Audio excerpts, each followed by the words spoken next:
আগামী ৮ থেকে ১১ জুলাই প্রধানমন্ত্রী শেখ হাসিনা চীন সফরে বাণিজ্য, বিনিয়োগ ও ব্রিক্সে বাংলাদেশের অন্তর্ভুক্তির বিষয় গুরুত্ব পাবে বলে জানিয়েছেন পররাষ্ট্রমন্ত্রী ডক্টর হাসান মাহমুদ।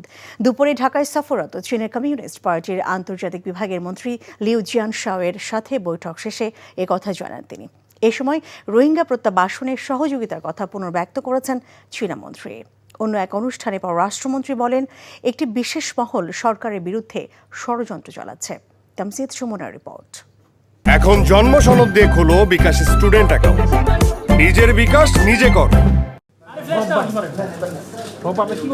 রাজধানীর হোটেল ইন্টারকন্টিনেন্টালে পররাষ্ট্রমন্ত্রীর সাথে বৈঠক করেন চীনের কমিউনিস্ট পার্টির আন্তর্জাতিক বিভাগের মন্ত্রী লিউ জিয়ানশাও।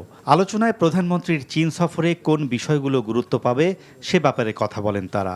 বাণিজ্য ঘাটতি কমিয়ে কিভাবে বিনিয়োগ বাড়ানো যায় সে বিষয়েও আলোচনা করেন দুদেশের মন্ত্রী।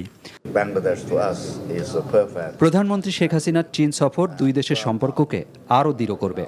তার এই সফরকালে ঢাকা বেইজিংয়ের মধ্যে কয়েকটি চুক্তি সই হতে পারে, যার প্রস্তুতি চলছে।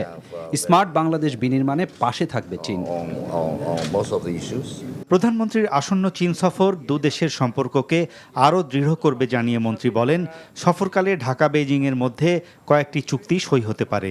ব্রিক্সে বাংলাদেশের অন্তর্ভুক্তি নিয়ে চীনের সহযোগিতা চাওয়া হয়েছে বলেও জানান মন্ত্রী। মাননীয় প্রধানমন্ত্রী সফরে যাচ্ছেন, সেই সফরের গুরুত্বপূর্ণ অগ্রগতি হবে সেটি আমরা প্রত্যাশা করেছি। যে কোনো ফরম্যাটে ব্রিক্সে যাতে বাংলাদেশের অন্তর্ভুক্তি হয় সেটা নিয়ে আলোচনা করেছি, তাদের সমর্থন সহায়তা কামনা করেছি। রোহিঙ্গাদের রিপ্যাট্রিয়েশন শুরু করার ব্যাপারে চায়নার সহায়তা কামনা করেছি। এদিকে জাতীয় প্রেস ক্লাবে অপর এক অনুষ্ঠানে পররাষ্ট্রমন্ত্রী বলেন, বিএনপির পাশাপাশি একটি বিশেষ মহল সরকারের বিরুদ্ধে ষড়যন্ত্র চালাচ্ছে। বলেন, দুর্নীতির অভিযোগ প্রমাণিত হওয়ার আগেই কোনো প্রতিষ্ঠানকে প্রশ্নবিদ্ধ করা হচ্ছে। একটি বিশেষ মহল সরকারের বিরুদ্ধে বিএনপির পাশাপাশি ষড়যন্ত্রে লিপ্ত। সেই বিশেষ মহলের সাথে দু একটি গণমাধ্যমও যুক্ত। ইচ্ছাকৃতভাবে কোনো প্রতিষ্ঠানকে প্রশ্নবিদ্ধ করার প্রয়াস হিসাবে যদি ধারাবাহিকভাবে সংবাদ পরিবেশন করা হয় তাহলে বুঝতে হবে সেটি ষড়যন্ত্রের অংশ। Tamjid Suman, NTV news, Dhaka. আমি মনে হয় তোমার ভালোবাসি, মনে হয় না, আসলেই ভালোবাসি।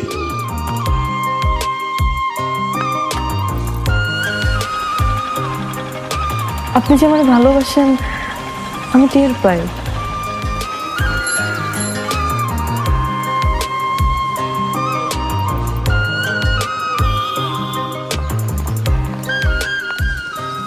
বুকের বাম পাশে যে ব্যথাটা হয়, ওই ব্যথাটার কাছে প্রশ্ন করে দেখো না, ভালোবাসো কিনা। দেখেন ভাগ্যের চাকা, লটারি লটারি লটারি।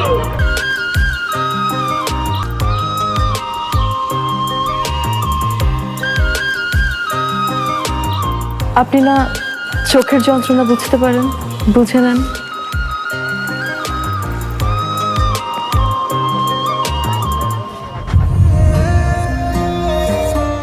কিন্তু পুরো জগৎ মিথ্যা বলতে পারে, মানুষের চোখ কিন্তু কখনো মিথ্যা বলে না। তোমার ওই চোখ বলে তুমি আমারে ভালোবাসো। আপনি কি আমারে দেখছেন? এখন জন্ম সনদ দিয়ে খোলো বিকাশ স্টুডেন্ট অ্যাকাউন্ট। নিজের বিকাশ নিজে কর।